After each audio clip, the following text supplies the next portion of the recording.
নমস্কার বন্ধুরা, কেমন আছো তোমরা সবাই? আশা করি সবাই ভালো আছো। আর আমি আজকে বানাবো নতুন একটা রেসিপি। আমি এখানে কাঁচা আম নিয়ে নিয়েছি 4টে। আমের আইসক্রিম বানাবো।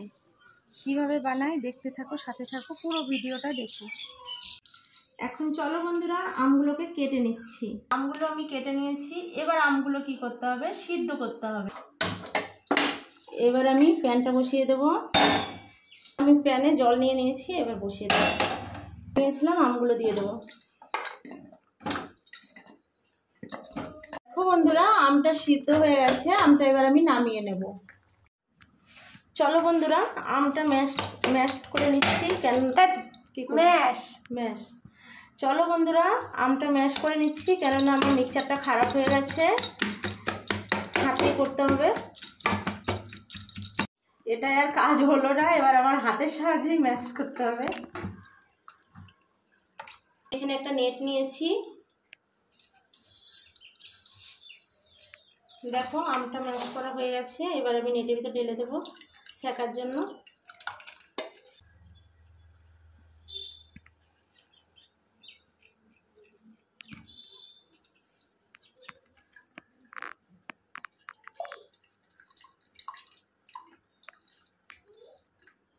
আমটা সেকে নিয়েছি, এবার আমি গ্যাসে দিয়ে দেবো। আমি চিনি দিয়ে দেব।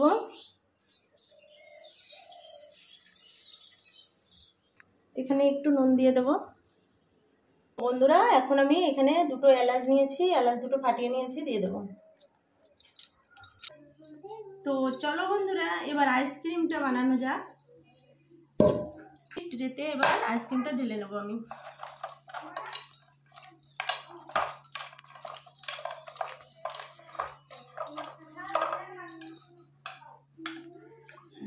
ঠান্ডা হয়ে গেছে, আধা ঘন্টা রেখে দিয়েছিলাম। এবার চলো ঢালা যাক।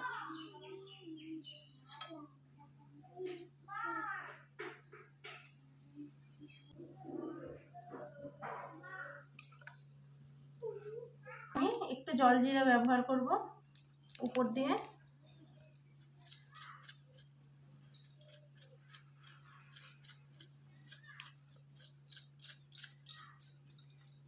এই জল জিরাটা দিলাম না, এটা খুবই টেস্টি লাগবে, একটা খুব সুন্দর একটা ব্যাপার হবে। একটু গুলে দিচ্ছি।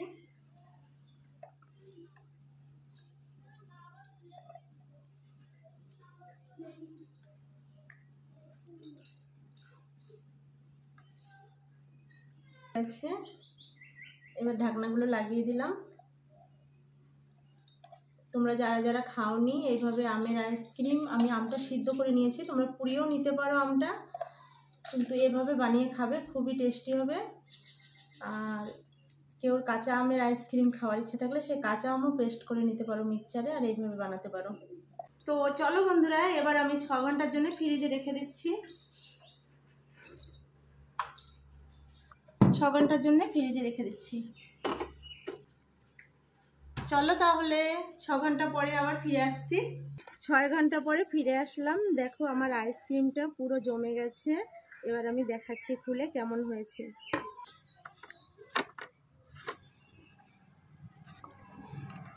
এগুলো একটু ডিস্টার্বই হয়, বুঝলি?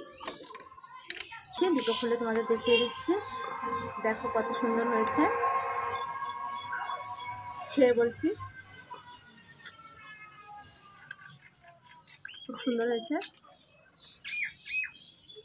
এরকম আইসক্রিম তোমরা বাড়িতে বানিয়ে খেও, আর কেমন লাগে কমেন্ট করে বলো।